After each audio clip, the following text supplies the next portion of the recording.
राम राम। मैं आज बनी विधानसभा की जनता के रूबरू इसलिए हो रहा हूँ कि हमारे माननीय केंद्रीय मंत्री और एमपी डॉक्टर जितेंद्र सिंह जी 26 तारीख को बनी विधानसभा में आकर बनी जंज घर में पब्लिक दरबार लगा रहे हैं, लोगों के मुश्किलात सुनने के लिए आ रहे हैं।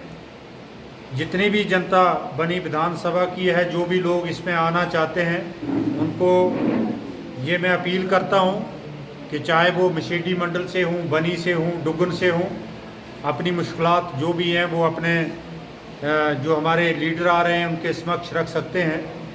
26 तारीख 11 बजे बनी में कैंप होगा, इतनी ही निवेदन है।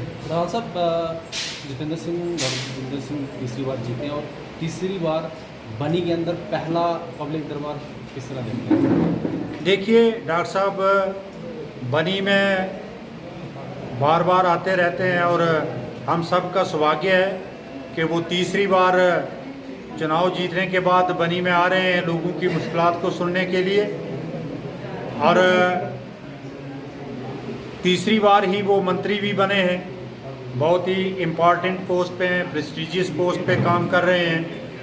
और बड़े बड़े मसाइल जो कई सालों से पेंडिंग थे वो डॉक्टर साहब के हाथों ही आज हल हो रहे हैं। हमारे बड़े सारे प्रोजेक्ट जो पाइपलाइन में है, मुझे लगता है डॉक्टर साहब जब यहाँ आएंगे तो वो खुद उनकी जानकारी पब्लिक को देंगे। तो मैं यही कहता हूँ कि हमारे लोगों का सौभाग्य है कि हमारे पार्लियामेंट कॉन्स्टिट्यूंसी से जो एमपी हैं वो केंद्र में मंत्री भी हैं और एक जिनको एक विकास पुरुष के नाम से भी जाना जाता है। हम सब की मुश्किलात सुनने के लिए आ रहे हैं। बनी विधानसभा चूँकि दूर दराज का इलाका है, पहाड़ी क्षेत्र है, पिछड़ा हुआ इलाका है, तो अगर यहाँ पर आकर वो दरबार लगा रहे हैं, हमारी मुश्किलात सुन रहे हैं, तो मुझे लगता है इसका सभी लोगों को फ़ायदा लेना चाहिए। राव साहब, आप यहाँ के पूर्व विधायक रहे हैं भाजपा के और हमारे केंद्रीय मंत्री डॉक्टर जितेंद्र सिंह जी यहाँ से पीएमओ में मंत्री हैं, और यहाँ की आपकी प्रायोरिटी बेसिस पे क्या डिमांड रहेगी, जो मेन प्रायोरिटी बेसिस पे रहेगी? देखिए, प्रायोरिटी बेसिस पे डिमांड्स तो बहुत ज़्यादा हैं, जिनमें बहुत सारे बड़े प्रोजेक्ट जो पाइपलाइन में हैं, डॉक्टर साहब खुद कहेंगे। ये हमारा 4 लेनिंग जो है लखनपुर टू डोडा हाईवे, जिस पे छतरगला टनल भी आता है, जिसका अप्रूवल भी डॉक्टर साहब ने करवाया है, वो हमें लगता है कि जल्द शुरू होगा। हम डॉक्टर साहब से पहले भी मिले थे और डॉक्टर साहब बड़े उसमें इंटरेस्टेड हैं कि इस प्रोजेक्ट को जल्दी से जल्दी शुरू किया जाए। इसी तरह से डॉक्टर साहब एक और प्रोजेक्ट बिलावर टू बनी वाया देरी गला BRO के अंडर रोड, ये मैं कहता हूँ ये जो 2 बड़े मेन प्रोजेक्ट हैं, अगर ये आएंगे तो इस विधानसभा में एक तो रोड कनेक्टिविटी तो बढ़ेगी, लेकिन रोज़गार के बहुत सारे अवसर मिलेंगे।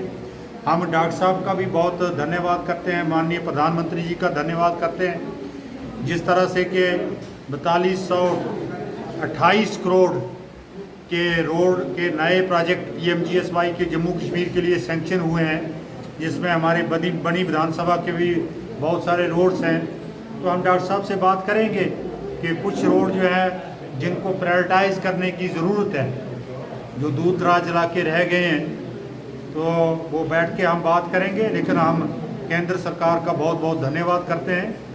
बनी जैसी विधानसभा में विकास का कार्य पार्टी की तरफ से क्या रीति जा रही है? नहीं, पार्टी का तो देखिए, पार्टी की भी बैठक तो पार्टी कार्यकर्ताओं के साथ भी बैठक करेंगे, पब्लिक दरबार भी लगाएंगे। तो पार्टी तो अपने ग्राउंड लेवल पे काम कर रही है। जो पार्टी के भीतर कोई कार्यकर्ताओं के अपने कोई होंगी कोई मुश्किलात जिनका वो शेयर करना चाहेंगे, उनके साथ अलग से बैठेंगे, बैठक करेंगे। लोगों के लिए आपका क्या संदेश है? जी, लोगों के लिए संदेश मेरा यही है कि आइए, हमारे इतने बड़े नेता हैं, हमारी खुशकिस्मती है और हमारे यहाँ आकर विधानसभा के अंदर आकर अगर हमारी मुश्किलात सुन रहे हैं तो हमें उसका फ़ायदा लेना चाहिए।